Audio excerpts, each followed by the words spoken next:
ثابت نے بیان کیا ان سے ابو رافع نے اور ان سے ابو ہریرہ رضی اللہ عنہ نے کہ کالے رنگ کا ایک مرد یا ایک کالی عورت مسجد کی خدمت کیا کرتی تھی، ان کی وفات ہو گئی، لیکن نبی کریم صلی اللہ علیہ وسلم کو ان کی وفات کی خبر کسی نے نہیں دی۔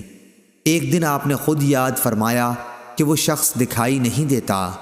صحابہ رضی اللہ عنہ نے کہا، یا رسول اللہ صلی اللہ علیہ وسلم، ان کا تو انتقال ہو گیا۔ آپ صلی اللہ علیہ وسلم نے فرمایا کہ پھر تم نے مجھے خبر کیوں نہیں دی؟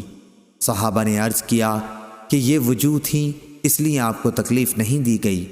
گویا لوگوں نے ان کو حقیر جان کر قابل توجہ نہیں سمجھا، لیکن آپ نے فرمایا کہ چلو مجھے ان کی قبر بتا دو۔ چنانچہ آپ صلی اللہ علیہ وسلم اس کی قبر پر تشریف لائے اور اس پر نماز جنازہ پڑھی۔ صحیح بخاری حدیث نمبر 1337۔